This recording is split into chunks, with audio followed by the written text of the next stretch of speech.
दोस्तों, शुक्रवार के दिन कई वर्षों पश्चात एक दिव्य और दुर्लभ संयोग बनने जा रहा है, क्योंकि इस दिन राजयोग, अमृत सिद्ध योग और धन लक्ष्मी योग का निर्माण हो रहा है।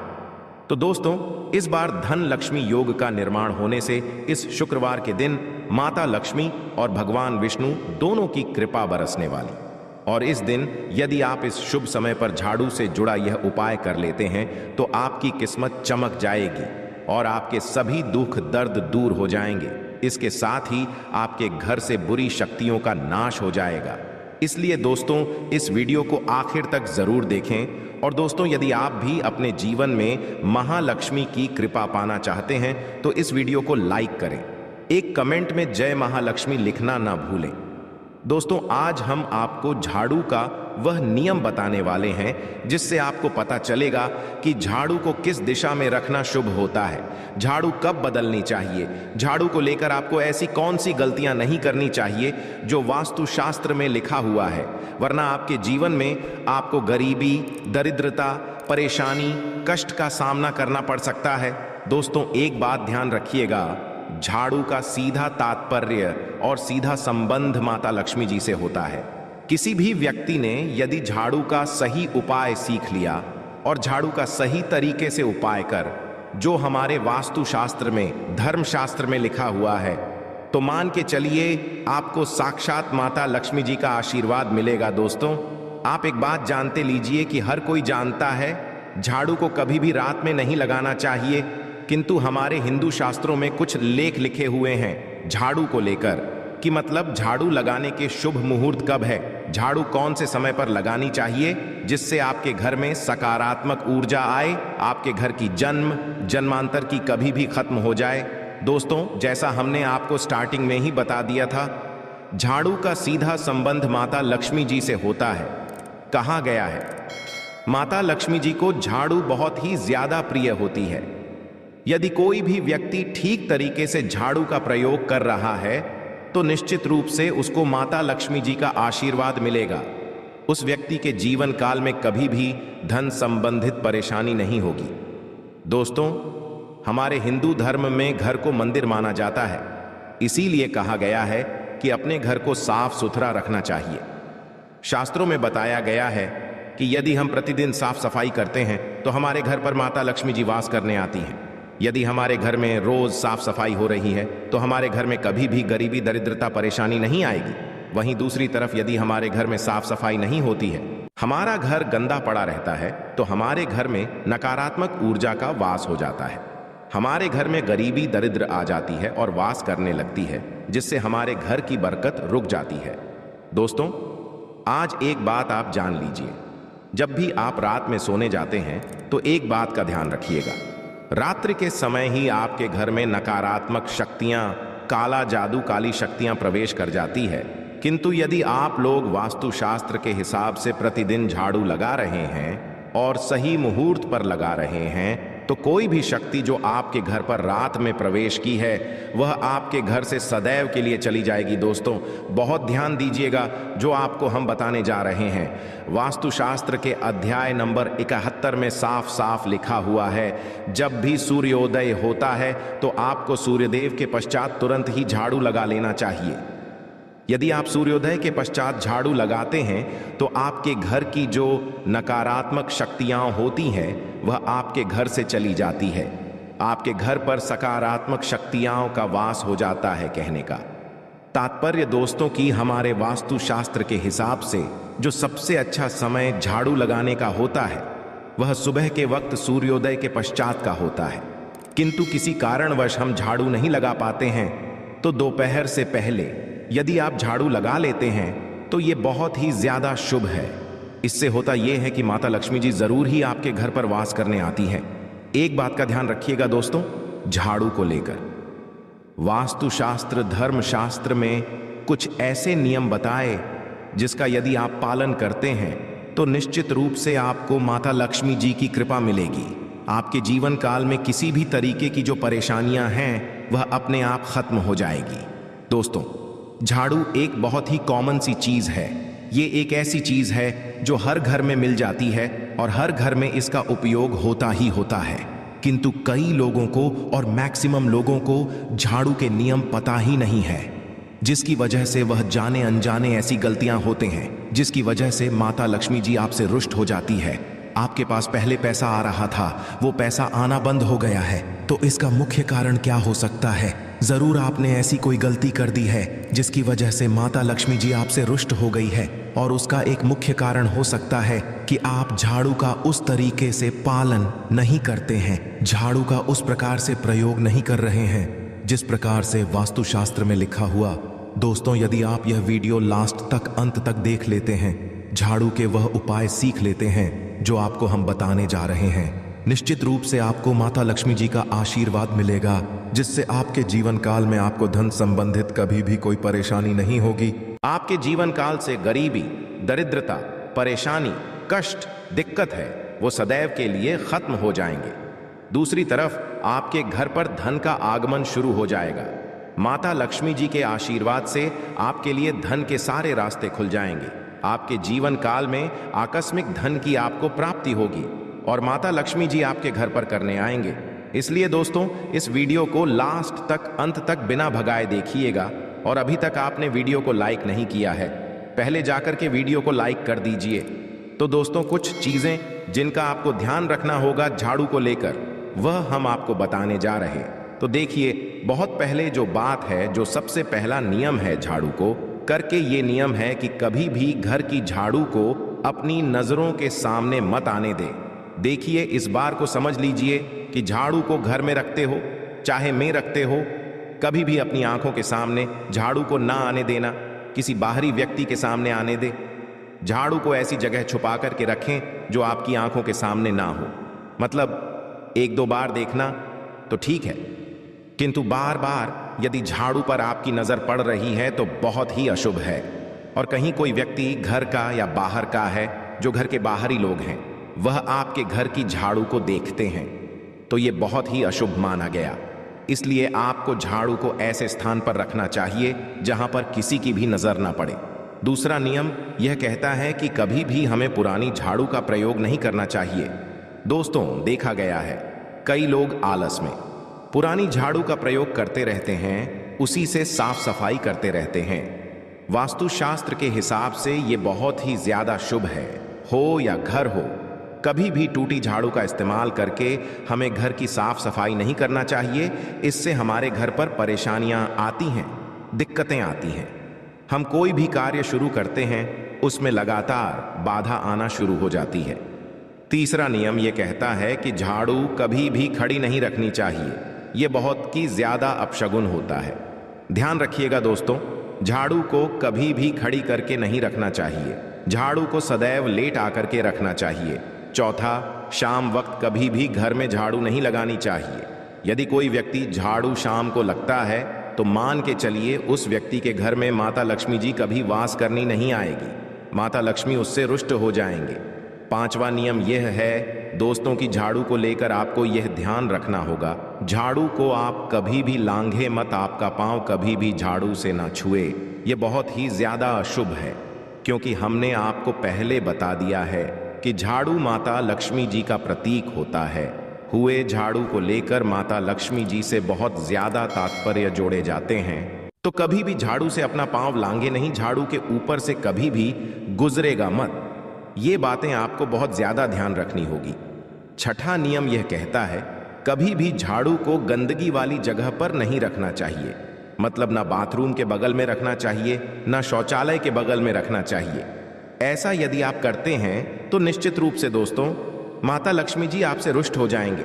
दोस्तों, अब आपको बताने जा रहे हैं, इस बात का जरा खास करके आप ध्यान रखिएगा। झाड़ू को यदि आप धो देते हैं तो स्वच्छ जल और एकदम साफ सुथरे पानी से धोए। कभी भी किसी गंदे पानी से अपनी झाड़ू को मत खोएगा। यदि आप ऐसा करते हैं तो आपको और पाप लगता है। तो दोस्तों, अभी तक हमने आपको झाड़ू को लेकर वह नियम बताए हैं जो आपका जानना जरूरी था कि आपको कौन सी गलतियां नहीं करनी चाहिए।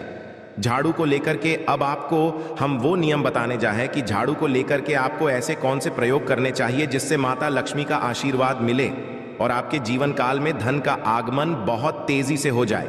हम आपको नियम बताए उससे पहले आपसे निवेदन था दोस्त कि अभी तक आपने वीडियो को लाइक नहीं किया है, पहले जाकर के आप वीडियो को लाइक कर दें और कमेंट बॉक्स में जय मां लक्ष्मी लिखना मत भूलिएगा दोस्तों।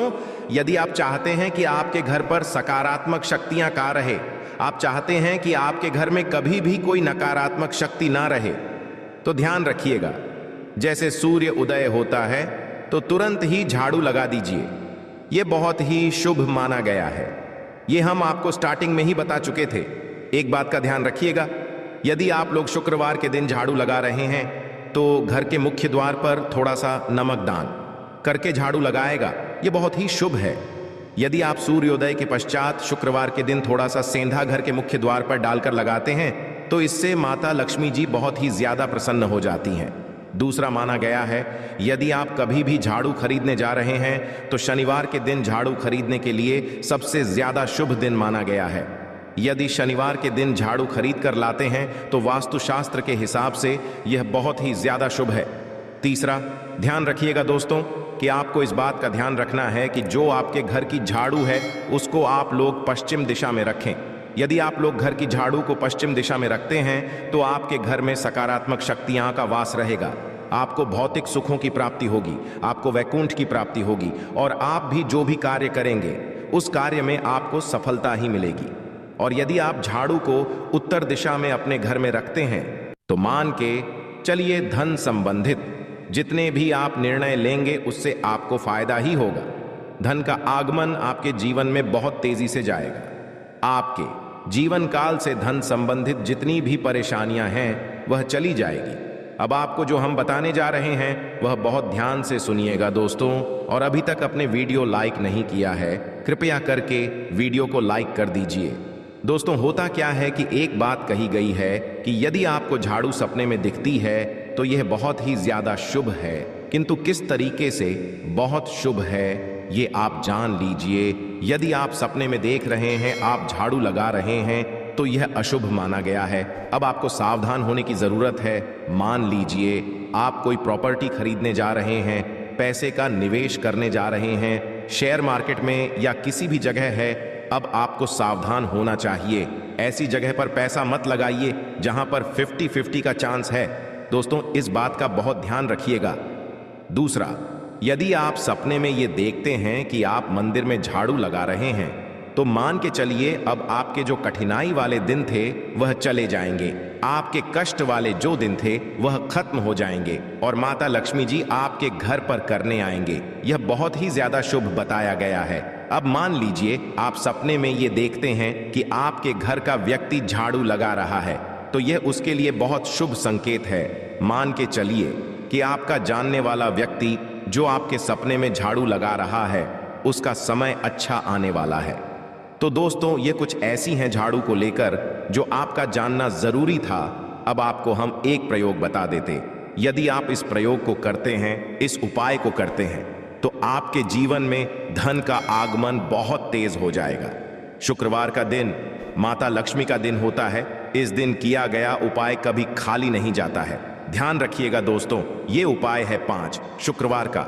ये उपाय यदि आप करेंगे तो माता लक्ष्मी का आशीर्वाद मिलेगा। आपको करना यह है कि एक शुक्रवार को, मतलब पहले शुक्रवार से जब ये आप उपाय करने जा रहे हैं उससे पहले आप तामसिक भोजन खाना छोड़ दीजिएगा। तामसिक से मतलब है शराब, मदिरा, नॉन वेज, इन सब चीजों को बिल्कुल त्याग दीजिएगा, वरना आपकी ये पूजा संपन्न नहीं मानी जाएगी। आपको माता लक्ष्मी का आशीर्वाद नहीं मिलेगा। आपको करना केवल यह है कि 5 शुक्रवार आपको किसी भी झाड़ू के नीचे, जो घर की झाड़ू है उसके नीचे 2 लौंग दबा देनी है और 1 काली मिर्च दबा देनी है। इसको पहले शुक्र के पश्चात दूसरे शुक्रवार को किसी भी लाल कपड़े में रख देना, फिर ऐसे लगातार। अब जितने भी शुक्रवार आप इलायची और ये लौंग दबा रहे हैं, ऐसा लगातार आप जितनी भी शुक्रवार आप इलायची और ये लौंग को दबाते जा रहे हैं, इसको लाल कपड़े में रख ले जाए और इसको मोली धागे से बांध करके अपनी अलमारी में रख दीजिए। उसको वहीं पर पड़े रहने दीजिए और दिवाली के समय इसको निकाल करके किसी भी बेहतर नदी में बहा दीजिएगा। दोस्तों, दिवाली तक के पास पैसे आने के रास्ते बंद हो गए थे, वह खुल जाएंगे। आपके जीवन में आपको आकस्मिक धन की प्राप्ति होगी। तो दोस्तों, यह थे झाड़ू से जुड़े कुछ उपाय। जिनको आपको जरूर करना चाहिए ताकि आप भी मां लक्ष्मी का आशीर्वाद प्राप्त कर सकें। साथ ही दोस्तों, अपनी सभी मनोकामना पूरी करने के लिए आपको इस दिन वैभव लक्ष्मी व्रत कथा और आरती जरूर पढ़नी और सुननी चाहिए। तो आइए जानते हैं वैभव लक्ष्मी व्रत कथा। और एक गांव में बहुत से लोग रहते थे जो अपना काम मन लगाकर करते थे, परंतु आपस में किसी तरह की कोई मदद नहीं करते थे। पूजा पाठ, दया भावना, परोपकार जैसे संस्कार बहुत ज्यादा कम हो गए। वहां में बुराइयां बढ़ गई थीं। शराब, जुआ, रेस, व्यभिचार, चोरी, डकैती वगैरह बहुत से गुनाह शहर में होते थे। इनके बावजूद शहर में कुछ अच्छे लोग भी रहते थे। ऐसे ही लोगों में शीला और उनके पति की गृहस्थी मानी जाती थी। शीला धार्मिक प्रकृति और संतोषी स्वभाव वाली थी। उनका पति भी विवेक की ओर सुशील था। शीला और उसका पति कभी किसी की बुराई नहीं करते थे और प्रभु भजन में अच्छी तरह समय व्यतीत कर रहे थे। शहर के लोग उनकी गृहस्थी की सराहना करते थे। देखते ही देखते समय बदल गया। शीला का पति बुरे लोगों से दोस्ती कर बैठा। अब वह जल्द से जल्द करोड़पति बनने के ख्वाब देखने लगा, इसलिए वह गलत रास्ते पर चल पड़ा। फलस्वरूप वह रोडपति बन गया, यानी रास्ते पर भटकते भिखारी। उसकी हालत हो गई थी। शराब, जुआ, रेस, चरस, गांजा वगैरह बुरी आदतों में शीला का पति भी फंस गया। दोस्तों के साथ उसे भी शराब की आदत हो गई। इस प्रकार उसने अपना सब कुछ रेजुए में गंवा दिया। शीला को पति के बर्ताव से बहुत दुख हुआ, किंतु वह भगवान पर भरोसा कर सब कुछ सहने लगी। वह अपना अधिकांश समय प्रभु भक्ति में बिताने लगी। अचानक एक दिन दोपहर को उनके द्वार पर किसी ने दस्तक दी। शीला ने द्वार खोला तो देखा कि एक मांझी खड़ी थी। उसके चेहरे पर अलौकिक तेज निखार रहा था। उनकी आंखों में से मानो अमृत बह रहा था। उसका भव्य चेहरा करुणा और प्यार से छलक रहा था। उसको देखते ही शीला के मन में अपार शांति छा गई। शीला के रोम रोम में आनंद छा गया। शीला उस्मान जी को आदर के साथ घर में ले आई। घर में बिठाने के लिए कुछ भी नहीं था। आंख शीला ने सकुचाकर एक फटी हुई चादर पर उसको बिठाया। मासी बोली, क्यों शीला, मुझे पहचाना नहीं? हर शुक्रवार को लक्ष्मी जी के मंदिर में भजन कीर्तन समय मैं भी वहां आती हूं। इसके बावजूद शीला कुछ समझ नहीं पा रही थी। फिर माँ जी बोली, तुम बहुत दिनों से मंदिर नहीं आई, आंख में तुम्हें देखने चली आई। माँ जी के अति प्रेम भरे शब्दों से शीला का हृदय पिघल गया। उसकी आंखों में आंसू आ गए और वह बिलख बिलख कर रोने लगी। माँ जी ने कहा, बेटी, सुख और दुख तो धूप और छांव जैसे होते हैं। धैर्य रखो बेटी, मुझे तेरी सारी परेशानी बता। माँ जी के व्यवहार से शीला को काफी संबल मिला और सुख की आस में माँ जी को अपनी सारी कहानी कह सुनाई। कहानी सुनकर माँ जी ने कहा, कर्म की गति न्यारी होती है। हर इंसान को अपने कर्म भुगतने ही पड़ते हैं, इसलिए तू चिंता मत कर। अब तू कर्म भुगत चुकी है, अब तुम्हारे सुख के दिन जरूर आएंगे। तू तो माँ लक्ष्मी जी की भक्त है। माँ लक्ष्मी जी तो प्रेम और करुणा की अवतार है। बे अपने भक्तों पर सदैव ममता रखती है। इसीलिए तू धैर्य रखकर माँ लक्ष्मी जी का व्रत कर, इससे सब कुछ ठीक हो जाएगा। शीला के पूछने पर जी ने उसे व्रत की सारी विधि भी बताई। माँ जी ने कहा, बेटी माँ, लक्ष्मी जी का व्रत बहुत सरल है। उसे वर लक्ष्मी व्रत या वैभव लक्ष्मी व्रत कहा जाता है। यह व्रत करने वाले की सब मनोकामना पूर्ण होती है। वह सुख, संपत्ति और यश प्राप्त करता है। शीला यह सुनकर आनंदित हो गई। शीला ने संकल्प करके आंखें खोलीं तो सामने कोई न था। वह विस्मित हो गई कि माँ जी कहाँ गईं। शीला को तत्काल ये समझते देखना लगी कि माँ जी और कोई नहीं, साक्षात ही थी। दूसरे दिन शुक्रवार था। सवेरे स्नान करके स्वच्छ कपड़े पहनकर शीला ने माँ जी द्वारा बताई विधि से पूरे मन से व्रत किया। आखिरी में प्रसाद वितरण हुआ। यह प्रसाद पहले पति को खिलाया। प्रसाद खाते ही पति के स्वभाव में फर्क पड़ गया। उस दिन उसने शीला को मारा नहीं, सताया भी नहीं। शीला को बहुत आनंद हुआ। उनके मन में वैभव लक्ष्मी व्रत के लिए श्रद्धा बढ़ गई। शीला ने पूर्ण श्रद्धा भक्ति से 21 शुक्रवार तक वैभव लक्ष्मी व्रत किया। 21वें शुक्रवार को के कहे मुताबिक यापन विधि करके 7 स्त्रियों को वैभव लक्ष्मी व्रत की 7 पुस्तकें उपहार में दी। फिर माता जी के धन लक्ष्मी स्वरूप की छवि को वंदन करके भाव से मन ही मन प्रार्थना करने लगी है, माँ धन लक्ष्मी, मैंने आपका वैभव लक्ष्मी व्रत करने की मन्नत मानी थी, वह व्रत आज पूर्ण किया है। हे माँ, मेरी हर विपत्ति दूर करो, हमारा सबका कल्याण करो। जिसे संतान ना हो उसे संतान देना सौभाग्यवती, स्त्री का सौभाग्य अखंड रखना, कुनारी लड़की को देना जो आपका यह चमत्कारी वैभव लक्ष्मी व्रत करे, उनकी सब विपत्ति दूर करना, सभी को सुखी करना। हे माँ, आपकी महिमा अपार है, ऐसा बोलकर लक्ष्मी जी के धन लक्ष्मी स्वरूप की छवि को प्रणाम किया। व्रत के प्रभाव से शीला का पति अच्छा आदमी बन गया और कड़ी मेहनत करके व्यवसाय करने लगा। उसने तुरंत शीला के गिरवी रखे गहने छुड़ा लिए। घर में धन की बाढ़ सी आ गई। घर में पहले जैसी सुख शांति छा गई। वैभव लक्ष्मी व्रत का प्रभाव देख मोहल्ले की दूसरी स्त्रियां भी विधिपूर्वक वैभव लक्ष्मी व्रत करने लगी। आशा है कि आज की इस प्रस्तुति में बताई गई जानकारी आपको अच्छे से समझ आ